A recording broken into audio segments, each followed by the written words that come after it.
Now, this week saw the first two adverts to fall foul of new UK gender stereotyping rules, which forbid any campaigns featuring harmful gender stereotypes or those likely to cause serious or widespread offence.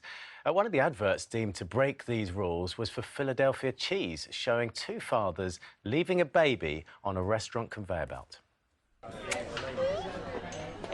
New dad too.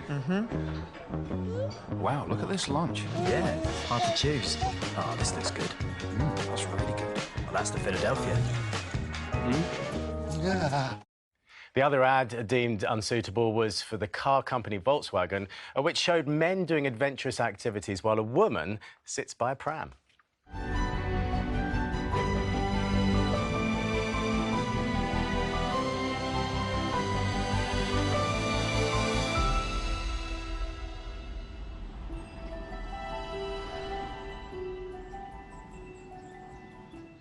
So does removing these campaigns represent a progression to a more equal society, or are we too sensitive to stereotypes? Among the people here to discuss those issues is activist and author Owen Jones, who unfortunately made the news after being attacked in the street on Friday night. Owen, thanks for joining us. I hope you're OK. Yeah, not rattled at all. Glad to be here. Good. You might be rattled after this debate, so let's see. Well, along with Owen, we're also joined by writer Julie Lynn, blogger and poet Jaspreet Kaur, and still with us is Andrew Pearce. Well, Andrew, these rules are to prevent offence and harm.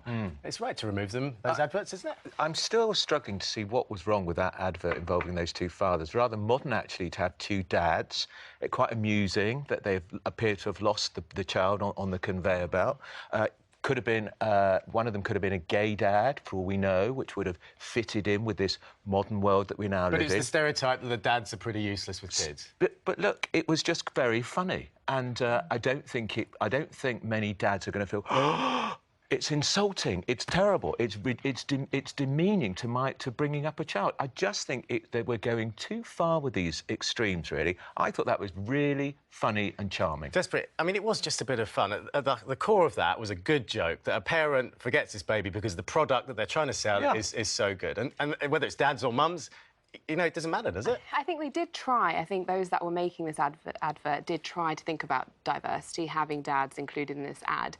But I think there is it can be harmful, the long-term impact these kinds of advertisements can have. I'm thinking more so from young people that I work with as a teacher, them looking at these kinds of ads on a daily basis, seeing the same kind of narratives out there. What long-term impact is that going to have on young boys and girls? What perception are they going to have of a father's role that perhaps dads aren't as strong as a mother, as a parenting So boys role. Watching that, you think, are going to think, well, I'm not going to be a very good dad? I think it can. I think the media, adverts, anything that young people are seeing on TV can have a big impact on them. Julie, the other advert had men doing all these exciting things and women, or the one woman in it was by her pram. I mean, at best, that's old-fashioned, but at worst, that's really going to influence young girls.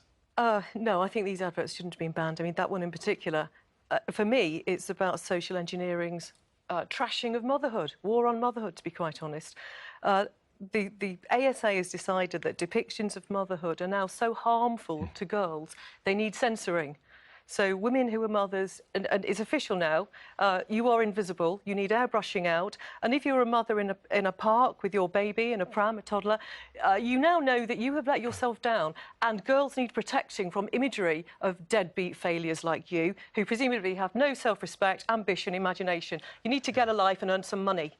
When That's Julie said war on motherhood, you screwed up your face. Yeah, I'd say that's a war on motherhood. I mean, I think, look, gender stereotyping is harmful. From the youngest age, we're all kind of rammed into our head what it is to be a boy, a man, what it is to be a girl and a woman. Now, one, obviously, as we know, there's a stereotype that is the woman who does all the child raising, and disproportionately men don't do as much when it comes to childcare. Partly the lack of affordable childcare in this country makes that hard. But the other point is, and this is why I think this is such a welcome debate, you know, boys from a young age are taught to be a man means kind of being, you don't talk about your feelings, you get into fights, you talk about women, often in quite a degrading way. And one damaging consequence of that, for example, is that men are less likely than women to get mental distress, but less likely to seek support when they do. So the biggest killer of men in Britain under 45 is suicide. And one of the problems, if you listen to, for example, the Campaign Against Living Miserably, which I've worked with, who work with men who've attempted suicide, is that man-up culture. It's literally, that's what people say. If you talk about feeling depressed or anxious, people say, oh, man up, pull yourself together, stop being such a woman. And that kind of gender stereotyping in society is very, very bad for men indeed. You're not seriously suggesting, in that rather charming advertisement about two dads out shop with the Philadelphia cheese is going to reinforce the idea that men are more susceptible to mental illness? I'm using it as a jumping-off point to talk about the wider issue of gender stereotyping. But that is on the lesser end of gender stereotyping. You're absolutely right. Yeah. But I just think, as a general discussion, which we're not having, which is what this should be the jumping-off point for, is that gender stereotyping in subtler or more overt forms reinforces behaviour. This advert was pulled. It's not a jumping-off point. The advert was banned. Exactly. Yeah, well, you know, it was pulled. Why was it pulled? Who is it offended? I'm not the advertising committee. If you want to talk... Did it offend you? Did it offend you? If you want to talk... Did it offend you? Well, I didn't ban it. I mean... That's their decision. I think this is the issue about gender stereotyping in society. Now, obviously, that was on the subtler end. I think it was a silly advert. I don't think it's going to destroy people's lives. But I think the general point about gender stereotyping in subtler or more overt forms has damaging consequences. Do you accept, just quickly, extreme gender stereotyping? That man-up culture, for example, be a man, be tough, be strong, that can have a damaging impact on people's mental health. Of course, but I saw no evidence for that in that commercial. The Advertising Standards Authority is behaving like a ludicrously overinflated thought police. How dare they, frankly? So the people who were behind the Philadelphia advert say they chose fathers because they didn't want to choose mothers, because that would be stereotyping mothers. So we've got a really good joke there. It's a funny joke. Lots of people would say that. Parents leaving their children because of this amazing product that they want to have. But actually, we can't do it with men, we can't do it with women, so you actually lose the joke. Are we in danger of not being able to joke about things? Yes. Oh, absolutely. Yes. And can I just make the point, sorry? Let Owen finish that. Yeah, I think that idea of the hapless, useless father is something which deters some men from taking more active roles as dads. And I think challenging that stereotype is a healthy thing to do. That's a fair point, Julie. Yeah, I don't think that's a fair point, really, Owen, at all. I think, you know, whatever the social engineers might want to say, evolutionary biology it's still the case that women are hormonally wired to want to be and to be the prime carers of their babies. There's evidence for that all around the world. That's not patriarchal oppression, it's just a fact. It's just a fact, Jaspreet. I don't think that's just a fact. I think, like you just said, culturally that can be very different in different contexts. If we see in kind of Margaret Mead's study in tribes in Papua New Guinea, in places around the world, we've got women leading the family, they are the hunter-gatherers, and men are performing the more caring, nurturing role. So is the only reason it doesn't mean it's set as that gender role. It's the only reason that we have these gender roles in society, in our society, is it because we've seen it all on telly? Yeah, we see this on telly. It goes back a lot further than that, doesn't it? Yeah, it does.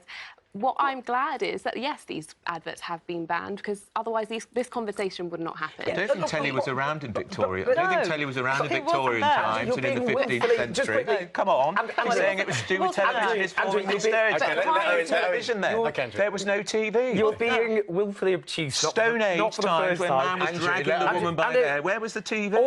All TV is doing is reflecting centuries, millennia old social norms, which people are socialised from a young age into stereotypical roles. Now, we know that, for example, in Scandinavia, where they've got universal childcare, where gender norms have been challenged, more women take an active role in the workforce because they're not forced to choose between their career and having families, which people are in this country. And because it's that stereotype that it's the woman who does the child raising, it's women who are forced disproportionately to make a choice they shouldn't have to make. Let's find out what impact this programme is having on people at home. Ria? Thanks, Sean. Right, Bernadette's got in touch. She doesn't think these ads should have been banned.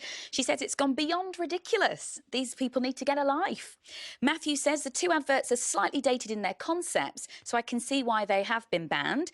Jim says we're letting the people who censor these adverts police our thoughts.